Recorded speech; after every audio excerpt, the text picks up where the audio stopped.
Chapter 1. Flights of Freedom. I am no bird, and no net ensnares me. I am a free human being with an independent will. Charlotte Bront.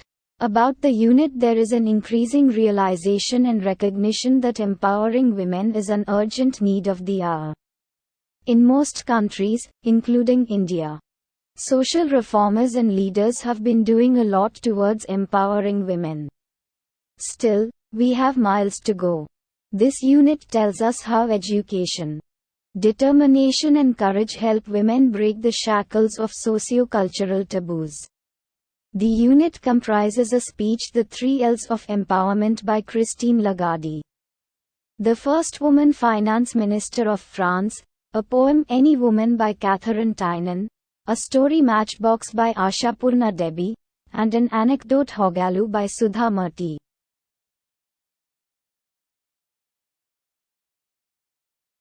The 3 L's of Empowerment.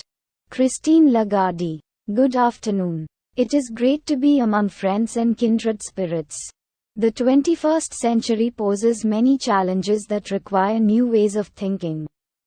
None more important than the economic role of women in a rapidly changing world. But women today remain blocked from contributing their true potential. This has a huge cost. In some countries, per capita income lags significantly because women are denied equal opportunity. They represent half the world's population, but contribute far less than 50% of economic activity. What is needed to change this picture is a concerted effort to open the door to opportunity with what I call the 3 L's of women's empowerment: learning, labor and leadership. First, about learning. Education is the foundation upon which any change is built. Learning helps women to help themselves and break the shackles of exclusion. Nowhere is this more essential than in the developing world. There is an African adage that goes, if you educate a boy, you train a man. If you educate a girl, you train a village. If learning is just the first step, labor is the second. Labor facilitates women to flourish and achieve their true potential. But at present, when women participate in the workforce, they too often tend to get stuck in low-paying, low-status and low-security jobs. Globally, women earn only 3/4 as much as men, even with the same level of education and in the same occupation. Surely, one of our most basic norms should be equal pay for equal work. Recent researches show that eliminating gender gaps in economic participation can bring an increase in per capita income. We can undoubtedly promote more opportunity for women in the workplace. It is all about changing laws, for example, by ensuring that property and inheritance laws do not discriminate against women. It also means policies that encourage education and healthcare. Moreover, we need to provide greater access to credit so that women can achieve greater economic independence. So, learning and labor are key factors. The third L is leadership, that enables women to rise and fulfill their innate abilities and talents. Here, there is plenty of room for improvement. The irony is that when women lead, they tend to do as good a job as others, if not a better job. They are more likely to make decisions based on consensus building, inclusion, compassion and with a focus on long-term sustainability. It is true that women sometimes lack the confidence to match their competence. But they need to change that mindset and reset the narrative in their favor. So it is essential that women be ready to dare the difference, to take risks and step outside their comfort zones. Nonetheless, even those with the drive to succeed continue to face barriers, whether we are talking about providing primary education for girls in a village or executive positions for women in business. It is time to create a world where all women can meet their potential without impediment or prejudice, and the world will reap the benefits. The 3 L's will help us get there. If we dare the difference will deliver. Thank you very much. About the author. Christine Lagarde, born in Paris, on the 1st of January 1956, is the first woman to become the finance minister of a G8 economy and to head the International Monetary Fund, IMF. She calls for opening the doors to women's learning, labor and leadership in the economic field. This speech was delivered at the National Democratic Institute, Washington, D.C., on the 19th of May 2014. I have a dream. Martin Luther King Jr., who was awarded the Nobel Peace Prize in 1964, had the ability to tailor his speaking style to suit the audience.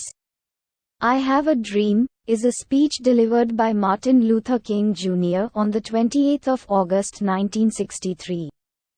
To tens of thousands of Black Americans and others who assembled at Washington 50 years ago, a great American in whose symbolic shadow we stand, signed the Emancipation Proclamation 100 years later.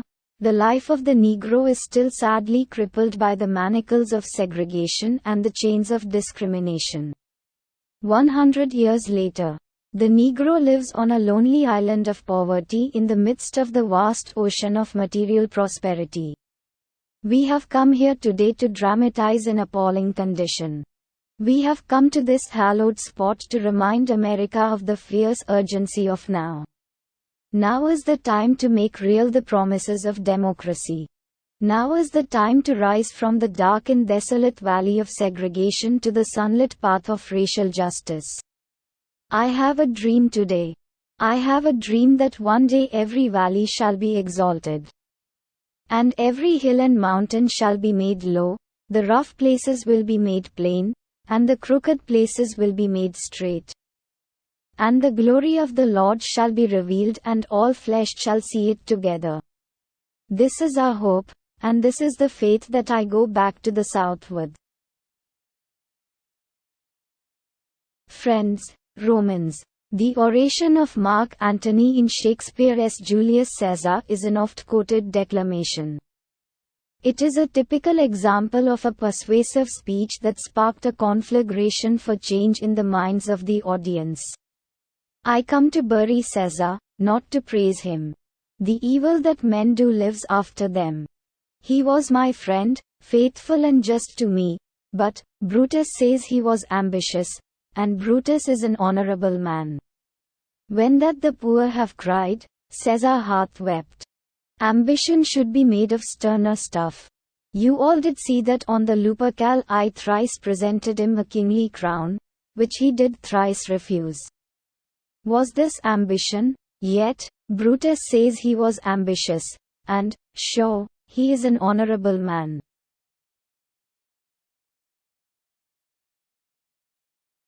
Any woman. Catherine Tynan. I am the pillars of the house. The keystone of the arch am I, take me away, and roof and wall would fall to ruin me utterly. I am the fire upon the hearth. I am the light of the good sun. I am the heat that warms the earth, which else were colder than a stone. At me the children warm their hands. I am their light of love alive. Without me cold the hearthstone stands, nor could the precious children thrive. I am the twist that holds together the children in its sacred ring, their knot of love from whose close tether no lost child goes a-wandering. I am the house from floor to roof. I deck the walls, the board I spread. I spin the curtains warp and woof, and shake the down to be their bed. I am their wall against all danger, their door against the wind and snow. Thou whom a woman laid in a manger, take me not till the children grow. Catherine Tynan, 1859–1931, is an Irish-born writer known mainly for her novels and poetry. She has to her credit more than a score of novels and 7 books of verse. She usually wrote under the name Catherine Tynan Hinkson. Her human sympathy is keen, tender, warm, and constant. The poem, Any Woman, presents the all-embracing power of a woman to hold a family together. Now, read the poem, The Toys, by Coventry Patmore. My little son who looked from thoughtful eyes, and moved and spoke in quiet grown-up wise. Having my law the 7th time disobeyed, I struck him and dismissed, with hard words and enkissed, his mother who was patient being dead. Then fearing lest his grief should hinder sleep, I visited his bed, but found him slumbering deep, with darkened eyelids and their lashes yet, from his late sobbing wet. And I with moan, kissing away his tears, left others of my own. For on a table drawn beside his head, he had put within his reach a box of counters and a red-veined stone, a piece of glass abraded by the beach and 6 or 7 shells, a bottle with bluebells, and 2 French copper coins ranged there with careful art, to comfort his sad heart.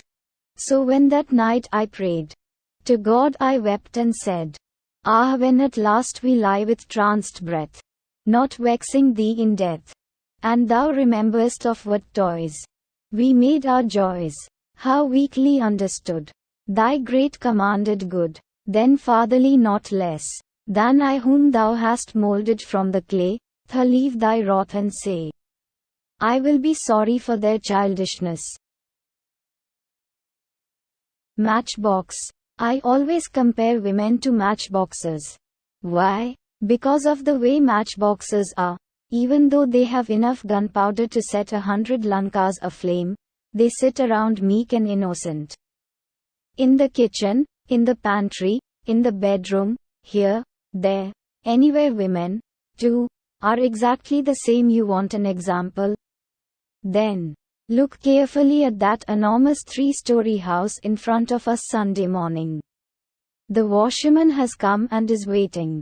Moments before handing over a heap of Ajit's dirty clothes to the washerman, Nomita goes through the pockets one last time and discovers the letter. A twisted, crumpled envelope with its mouth torn, and on the envelope, Nomita's name. A flame goes up dope in all Nomita's nerves and veins. She drops the clothes in her hand and sits on the bed to open the letter. The first thing she looks at is the date. Going by the date, the letter must have come about 3 days earlier. She turns over the envelope and matches the postmark to the date. That too bears the same witness. Yes, the letter came 3 days ago. Ajit has opened it and read it, then crumpled it and twisted it and dropped it into his pocket and left it there. Hasn't felt the need to mention it even once to Nomita. The flame that had gone up dope now burns steadily, hissing, sounding its note on each of her mind's strings.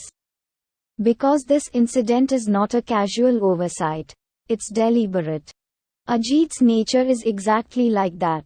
Somehow, he's gained possession of the key to the letter box, fishing it through the gaps among the 52 hands of this joint family. And whenever there's a letter with Nomita's name on the envelope, he opens and reads it first, and only then does he give it to her. It's possible that oftentimes he doesn't give it to her at all. At least, that's the suspicion that has taken deep root, in Nomita's mind. Even though, to this day, Ajit cannot truthfully make the claim that he's been able to discover any letter in the slightest degree suspicious. Still, this ugly habit of his won't go. Not with Nomita's anger. Not with her taking offense. Not with bitter reproaches, her trying to shame him, sarcasm, not with anything. If she mentions it, first he tries to laugh it away. And if laughter doesn't get him out of deep water, he scolds her. She sits perfectly still for a minute and reads the letter through. It's nothing much, a letter from Nomita's mother. It's her standard speech. The good woman has once again placed on the record the news of her various hardships and complaints getting worse, misfortune upon misfortune. The ceiling of her room is cracked and the rain water falls through in ceaseless streams. If this is not immediately remedied, she will have to die crushed under the weight of a collapsed roof. Of course, she does not dread that eventuality. Her daughter is a queen, her son-in-law high-minded, large-hearted. Therefore, etc. etc. An indigent widow, without husband or son. She was successful in consigning her daughter to a wealthy family's house on the strength of looks alone. But the good lady has never stopped taking credit, at the slightest opportunity, for her skill in the matter. And she's been finding such opportunities all along. Whenever Ajit sees a new letter from Nomita's mother, he smiles derisively and says, "Why bother to read that? I'll go and fill out a money order form." Nomita's head hangs low with the shame and the insult of it. So, some time ago, out of anger and grief, Nomita forbade her mother from writing to her on postcards. She thought that from then on she'd try to send her a little money, whatever she could pull together, in secret. So this was what came of letters in envelopes too. Suddenly, Nomita flames into anger at her mother. Why does she keep on begging like this? Why won't she let Nomita keep her self-respect, her dignity? No, this time she will write and tell her mother clearly, "I can't do any more, don't hope for anything from me." Right then, Ajit steps into the room after finishing his leisurely Sunday bath. Nomita's sharp indignation at the insult, simmering all this while, seems to want to dash itself violently against him. Nomita roars out, "When did this letter arrive?" Ajit glances at her obliquely, estimating the magnitude of his error. Another handful of cash for this, he had thought. And decided not to give the letter to Nomita. He was going to tear it up and throw it away. He's made a big mistake. Not that Ajit is going to feel abashed about that. As though trying hard to remember, he says, "Letter? What letter? Oh, yes. Indeed, there was a letter from your mother. I just hadn't got around to giving it to you." "Why hadn't you got around to it? Why? Answer me, why hadn't you got around to it? What a nuisance," Ajit says. "I'd forgotten, why else? Liar." Nomita hisses like a snake. "Why are you saying whatever comes to your mouth? Don't people forget?" "No, they don't. Why did you open my letter?" This charge Ajit tries to scatter to the winds. "What if I opened it? My own wife's letter?" Be quiet, I tell you. For what reason should you open my letters? Haven't I told you 1,000 times not to?" Ajit doesn't fear Nomita's anger, he fears a row. So he smiles an affected smile and says, "If you're forbidding it, then it's a definite something. Shouldn't I make sure that no one's passing you love letters in secret?" "Stop it. What a common, vulgar man you are." After this, it's not possible for Ajit to smile his fake smile any longer. Now, he too picks up the poisoned knife. He says, "Is that so? Those who whine day and night and hold out their palms to their son-in-law, they're the high-class people. A dung picker's daughter becomes a queen, and so, shut up." Nomita yells.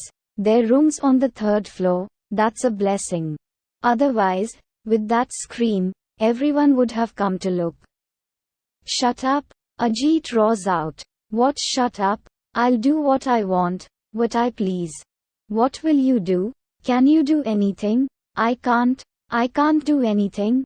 Almost panting, Nomita pronounces each word clearly. "You want to see if I can do anything?" And immediately, she does something that is astonishing.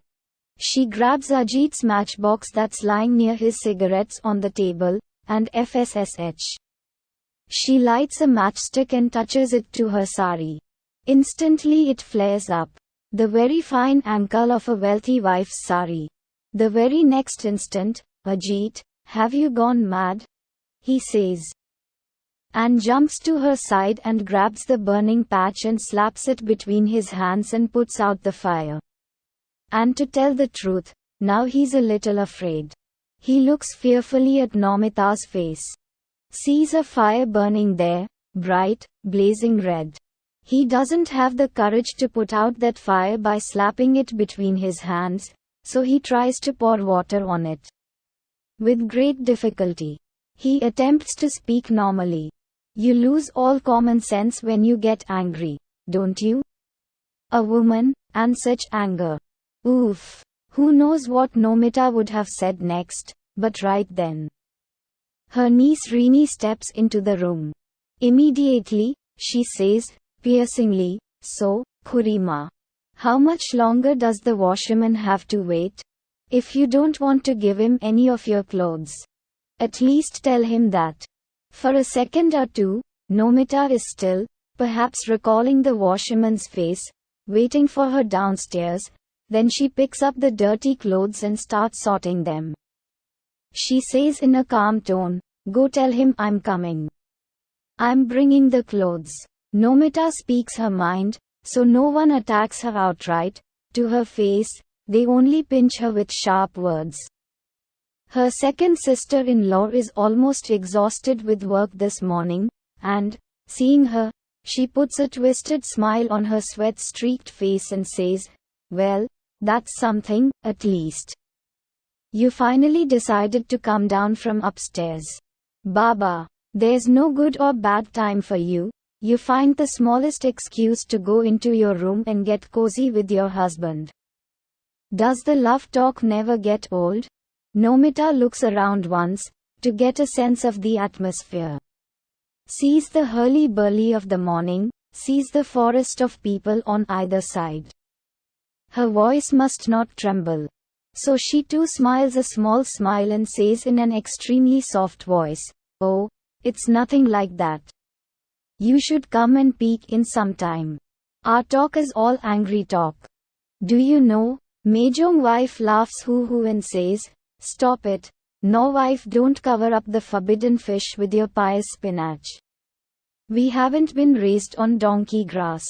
Why do we need to peek in? What you are showing us right in front of our eyes, 24 hours a day." Nomita laughs a laugh that can bring an attractive flush to a white face. After laughing that laugh, she says, "Go on. You say the naughtiest things." The busy Boro wife runs up. "Have you chopped the vegetables yet? Or are you just telling stories?" And suddenly she stops and starts, "What's that? What's this unlucky thing? No wife? How did you burn your ankle that way?" Nomita too starts, but only for a moment.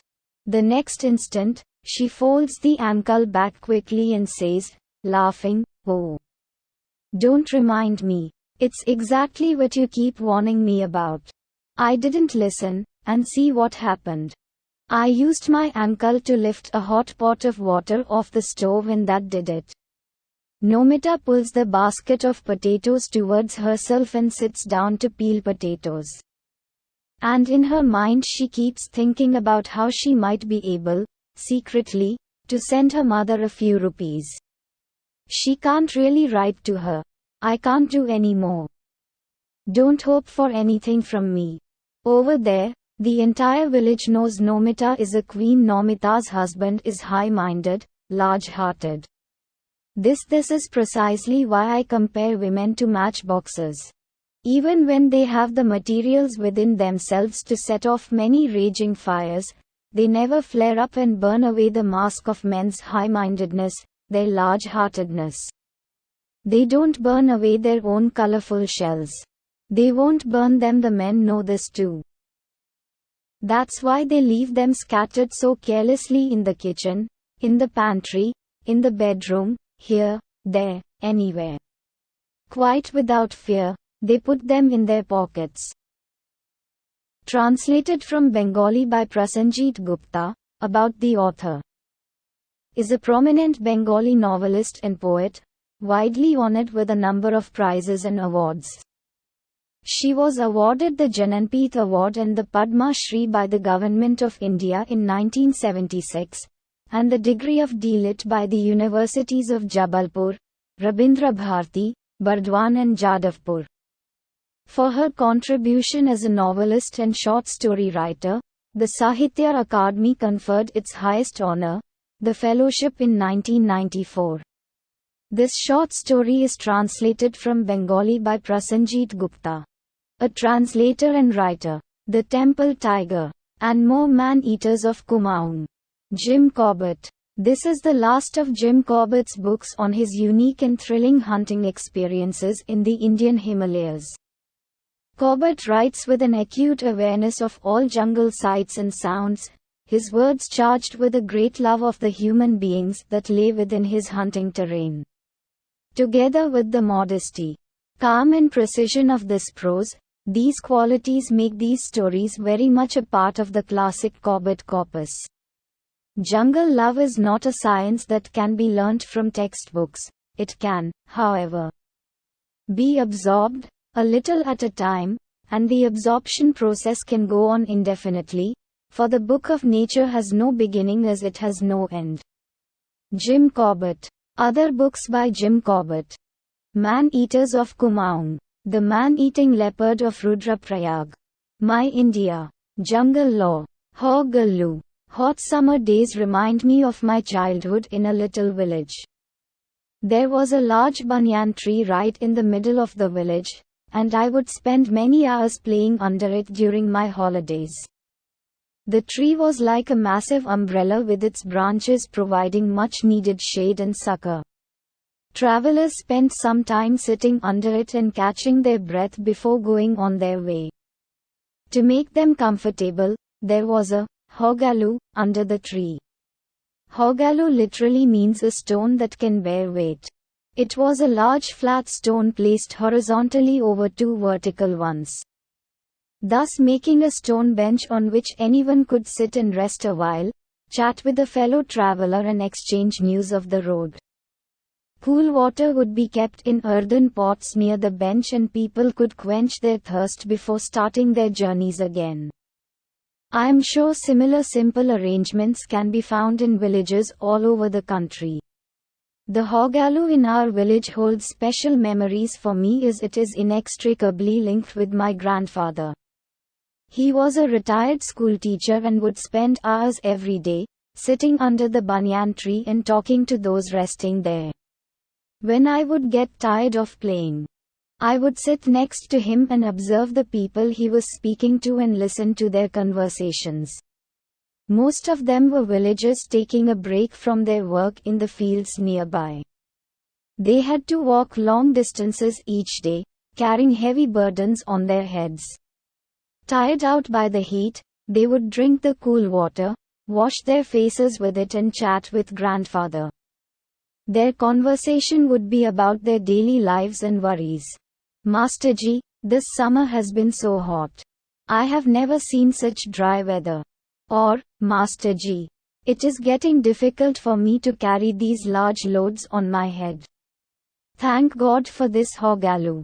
I wish my son would help. But he only wants to go to the city. They spoke about the difficulties they lived with. My grandfather could only listen to them, but just talking to him seemed to refresh them for the journey. After some time, they would pick up their burdens with some ease and go on their way. The horgallu was an important feature in their lives, and as a child I would often not understand why they blessed it so often for being there. After all, it was only a stone bench. It was my grandfather who told me, child, a horgallu is essential in any journey. We all carry our burdens according to our situations and capacities. But every once in a while, we need to stop. Put down that burden and rest. Only then can we be refreshed enough to pick up the load once more. The horgallu gives everyone that opportunity to do so. It helps people regain their strength. Later on in life, I got to see something that reminded me of that stone bench once again. I was working in Bombay, now Mumbai. One of my colleagues, Ratna, was a senior clerk, middle-aged and always smiling. She had done her graduation and been working in the company for nearly 25 years. She went about her repetitive, mundane work with an infectious cheerfulness. Every day, during the lunch hour, she would sit with some person in one of the rooms, and they would have long chats. I would often wonder what they talked about. One day, I finally asked her, Ratna, what do you talk with each person for the whole lunch hour? Ratna smiled and said simply, they share their troubles with me. But how can you solve the troubles of so many people? Do you always have an answer for them? No, I only listen. And that is enough. That solves the problem. I was young and incredulous at such a simplistic outlook. But Ratna answered with the same patience and affection that she must have used with all my colleagues. I am not a trained counselor or an intellectual. No one can solve your problem. You have to do it yourself. Then how do you help them? By listening to them? God has given me 2 ears to listen to others. I hear them out with sympathy and without any judgment. When a person in trouble or under a lot of strain finds an outlet for his worries, it relieves half his burden. I thought for some time and said, but don't you ever break the confidence and tell others the secrets you hear, even by mistake? Not even in my dreams. I consider that to be the worst kind of betrayal. I don't think there is a greater sin than betraying someone's confidence. They tell me their worries because they know I will never talk about it or gossip about it to another person. Only when they know their words are secure with me, can they talk to me freely. This way I relieve their burden for a short while till they are ready to pick themselves up and carry on with their journey. Her words uncannily echoed my grandfather's. Sitting on the stone bench under the banyan tree. Perhaps, in their own small ways, without access to great wealth, both these people were doing tremendous social service. No one thought of acknowledging their work or rewarding them for it, but they continued to do so, as these acts of kindness gave them joy. If ever now I happen to pass a horgallu in a village, I remember them and wish there were many more of them in this world.